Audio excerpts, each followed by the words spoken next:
야고보서 오늘 4장 말씀 우리 시작은 너희 중에 싸움이 어디서부터 나느냐, 또 다툼이 어디서부터 나느냐. 근데 이 싸움이 바로 우리의 정욕을 채우려는 그 욕심에서 시작된다, 이렇게 기록되고 있습니다. 성경에서는 두 가지 싸움이 있는데, 하나는 정욕을 구하기 위해서 다투게 되는 싸움이 일어나는 것을 말하고, 또 하나는 믿음의 선한 싸움에 대해서 이야기합니다. 우리가 살아가야 될 삶은 믿음의 선한 싸움이겠죠. 그런데 오늘 여기 나오는 다툼은, 또 싸움은 정욕으로부터 나는 것. 그러니까 내가 뭔가 유익을 얻고자 하고 내가 얻으려 하는 것이 있기 때문에 그것을 채우려고 싸움하고 다투는 자들이 교회 내에 있다, 이런 것이죠. 그런데 너희는 욕심을 내어도 얻지 못하여 라고 되어 있어요. 결국에는 그것을 얻으려고 싸움을 하는 것이거든요. 정욕을 채우기 위해서 싸우고 다투는 것인데 결과적으로 그것도 얻지 못한다 라고 이야기합니다. 도리어 자신이 원하고자 하는 것을 얻지도 못하면서 여기 살인하고 또 시기하고 또 다투고 싸우고 이렇게 되어 있어요. 그러니까 결과적으로 이런 이유는 자신이 그 정욕을 구하기 위해서 또 채우기 위해서 인간적인 수단을 동원하다 보니까 그 목적도 취하지도 못하고 결과적으로 싸움만 일으키고 남을 시기하고 남을 죽이기까지 하는 엄청난 죄에 빠지게 된다라고 하는 것이죠.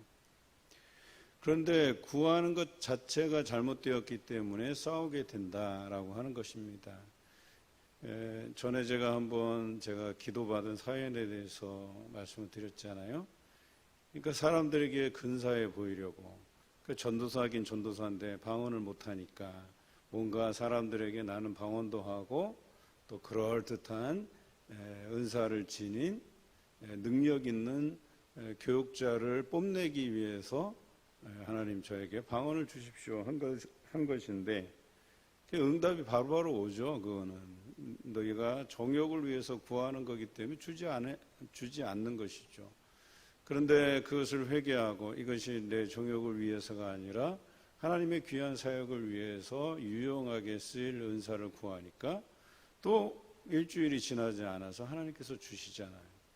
그런 차이거든요. 같은 것을 구하는데 목적이 무엇이냐라고 하는 것이 명확해야 돼요. 내 정욕을 위하고 내 이름을 내려하고 하나님의 영광과는 관련이 없는 것들로 구하다 보면 그것이 내게 주어질 리가 없다는 거예요.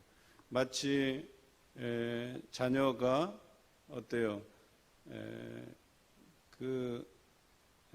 예를 들어서 자녀가 생선을 달라면 생선을 주시는데 뱀을 달라 하면 뱀을 줄 부모가 어디 있겠어요? 그렇죠? 그것이 그에게 해악하고 다칠 수 있고 그런 상황에서 줄 리가 없잖아요. 마찬가지로 우리 하나님께서 이것이 우리에게 백해무익한데 그것을 줄 리가 없다는 거예요. 자신의 그 정욕을 위해서 잘못 구하였기 때문에 그들이 받지 못하는 것이죠.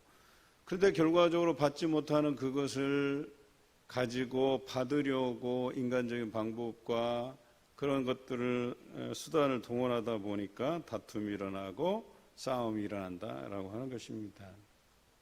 4절의 말씀은 세상과 벗된 것은 결과적으로 하나님과 원수된 것이다 라고 기록되어 있습니다. 누구든지 세상과 벗이 되고자 하는 자는 스스로 하나님과 원수되는 것이다. 아담으로부터 이것이 시작됐죠. 아담은 어때요? 아담과 하와는 하나님에게 집중하지 않고 어때요? 하나님께서 보지도 말고 먹지도 말라 한 그 선악을 알게 하는 나무의 실과에 이렇게 바라보면서 뭔가 탐스럽고 먹음직하고 보암직도 하고 그러니까 그쪽으로 빠져들어갔단 말이에요. 바울의 동역자였던 데마는 어때요? 하나님을 끝까지 바라보지 못하고 세상을 사랑하여서 세상으로 나아갔다 그러죠.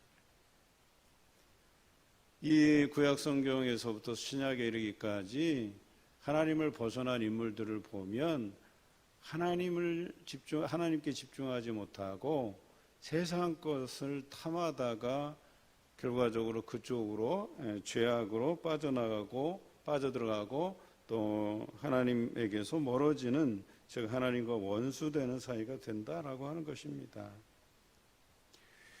그래서 우리 안에 거하게 하신, 하나님이 우리 속에 거하게 하신 성령이 시기하기까지 사모한다 하신 말씀은 헛된 줄로 생각하느냐. 그러나 더욱 큰 은혜를 주시나니 그러므로 일렀으되 하나님이 교만한 자를 물리치시고 겸손한 자에게 은혜를 주신다 하였느니라 그랬어요.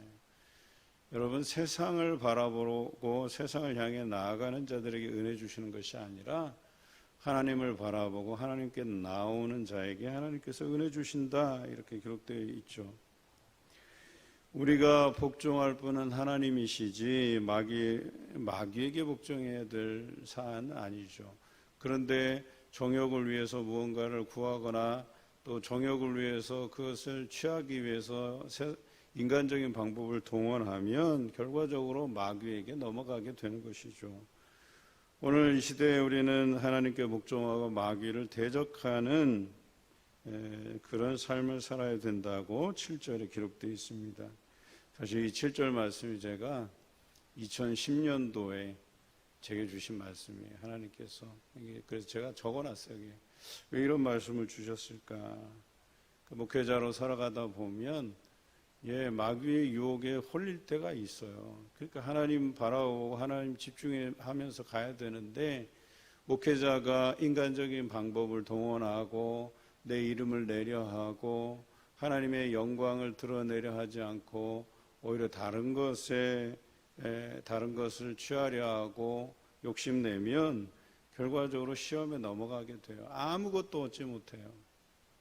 그러나 하나님께 영광 되게 하는 일들로 또 내게 맡겨진 사역들 잘 감당하다 보면 하나님께서 나를 높여주시는 것을 자연스럽게 경험하게 되는 거거든요. 그런데 우리는 바벨탑을 쌓은 사람들처럼 우리가 흩어짐을 면하자, 그리고 우리 세상에 우리 이름을 내자, 이게 뭐예요? 다 정욕을 위해서 구하는 것들이잖아요. 그래서 끼리끼리 모이고 파당을 만들고, 그래서 자신의 목소리들을 모아서 뭔가 세력을 통해서 자신의 의견들을 피력하려고, 여러분, 아무짝에도 쓸모없는 일들이에요. 또 그렇게 해서 내 이름을 내려하고 내가 자랑거리가 되게 하려 하면 하나님께서 그걸 채워주실 리가 없어요. 다 언어를 혼잡게 해서 그 바벨탑을 무너뜨리고 그들을 흩으신 것처럼 하나님께서 그 모든 것들을 어때요? 다 악한 것으로 이렇게 판단하시고 정리해 가신다라고 하는 것이죠. 우리가 해야 될 일은 하나님을 가까이 해야 되는 일이에요. 그리고 두 마음을 품어서는 안 된다라고 하는 것이죠.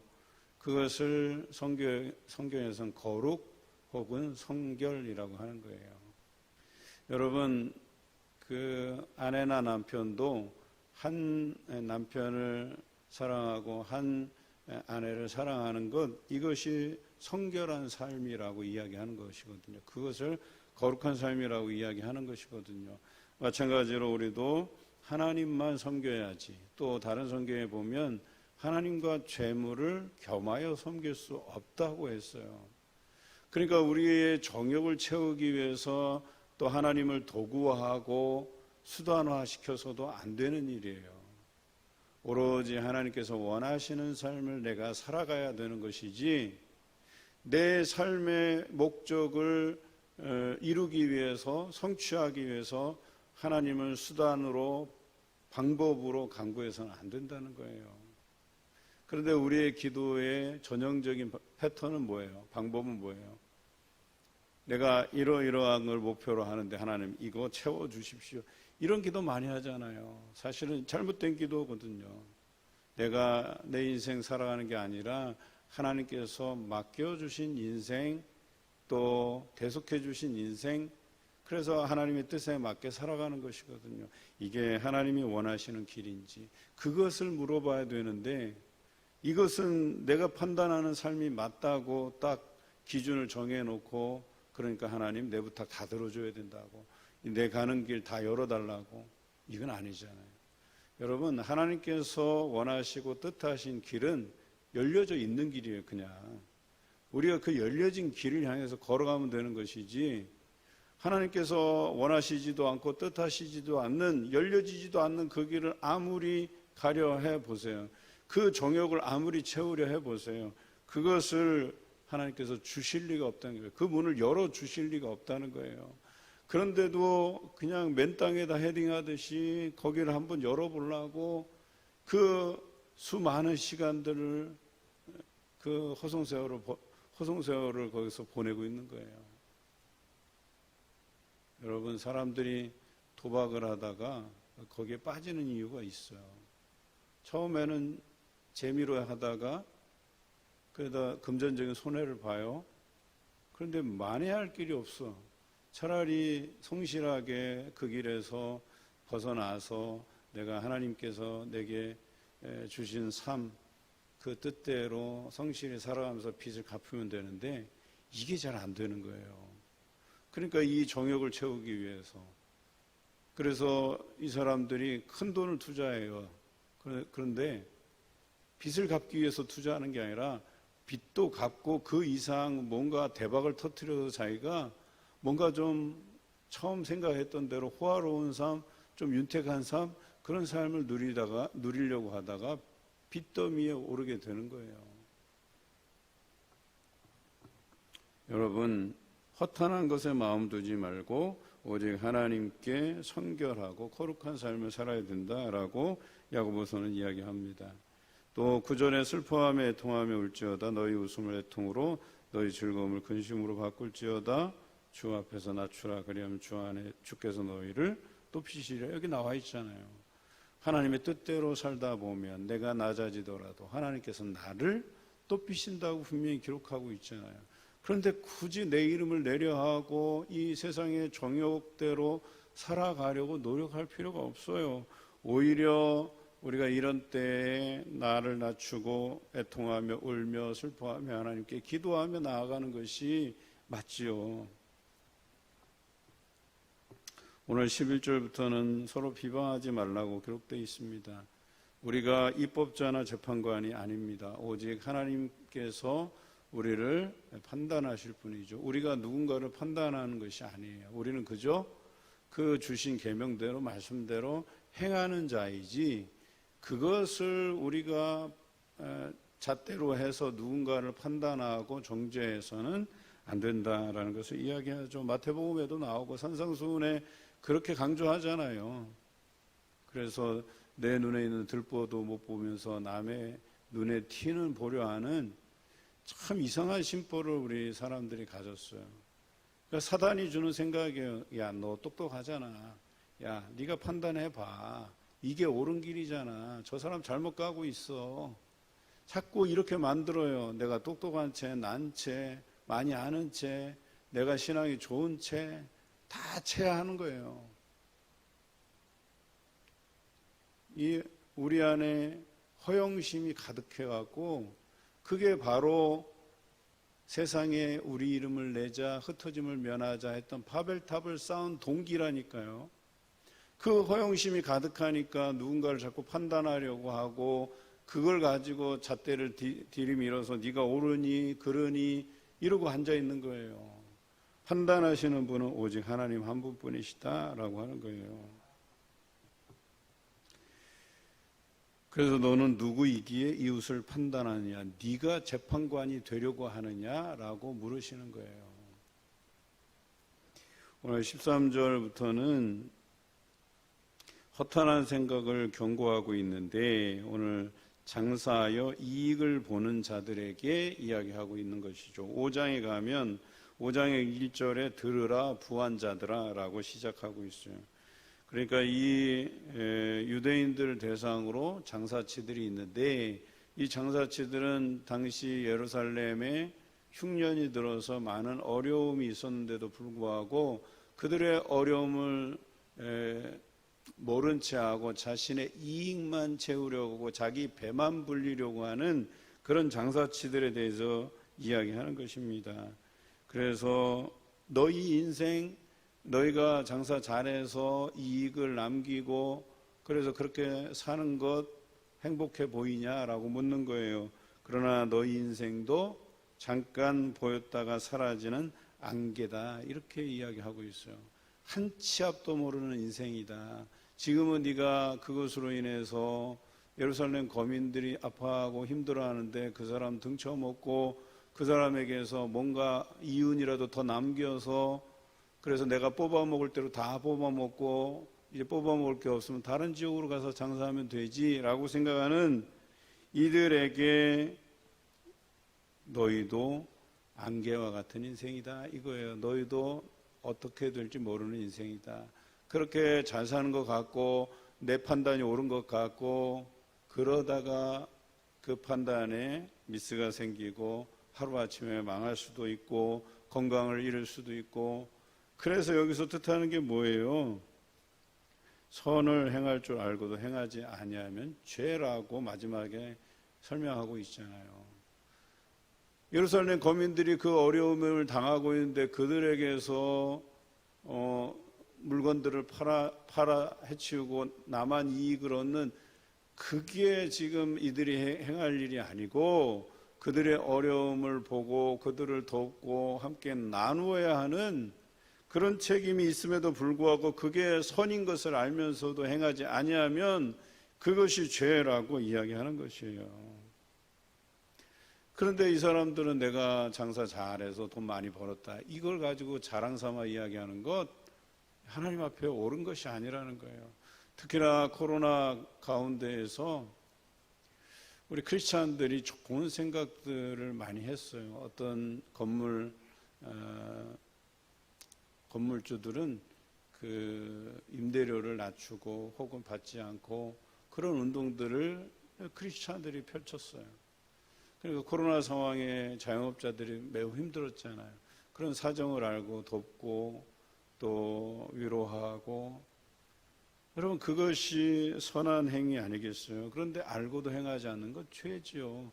오히려 더 독하게 그 어려움 당하는 사람들에게서 뭔가 고열을 짜서 내가 다 그걸 빨아먹어야 되겠어요? 정말 우리 크리스찬들이 회개해야 될 일들이거든요. 교회도 어렵지만 이 어려운 상황에서 우리가 더 나누어야 되고 우리 주변의 이웃들을 생각해야 되는 것이 맞아요. 그런 교회에 하나님께서 채워주시고 물질로도 풍부하게 베풀어 주시는 것 아니겠습니까? 우리가 이 진리를 잊지 말아야 돼요. 그런데 우리가 선을 알고도 행하지 아니하면 여러분 그 교회에 하나님께서 무엇으로 채워주시겠어요? 오히려 다툼이 나고 싸움이 나고 그러는 것 아니겠어요? 오히려 교회는 겸손하게 하나님의 뜻이 무엇인지를 묻고 날마다 애통하며 울며 라고 하는 것은 우리 주변에 함께하는 이웃들이 아파하면 우리도 함께 아파해야 되고, 그들이 슬퍼하면 함께 슬퍼해 주고, 나누어야 될 것들이 있으면 나누어 주고, 그런 삶이 하나님께 가까이 가는 삶이 아니고 무엇이겠냐라고 하는 거예요. 그런데 우리가 채울 것, 정욕을 위해서 채우고 또 채워봐야 채워지지 않는 밑 빠진 독에 물 붓는 격이에요. 그런 사람이 아무리 교회 열심히 나와봐야 무슨 은혜가 되겠어요? 무슨 하나님께로부터 감사가 일어나겠어요? 결론적으로 오늘 야고보서 4장은 세상과 벗하지 말고 오직 하나님만 바라보라는 거예요. 그리고 우리가 판단하는 자가 아니라 우리가 판단받는 자로서 하나님의 말씀에 충실하며 그 말씀을 준행하는 자로 살아갈 것에 대해서 이야기합니다. 허탄한 생각을 하지 말고 우리 주변에 우리가 도와야 될 사람들이 있다면 그 선을 행함으로 결과적으로 내가 손해보는 것 같고 나를 낮추는 것 같지만 하나님께서 나를 높이시는 아름다운 경험을 해가시는 여러분 되시길 주님의 이름으로 기원합니다.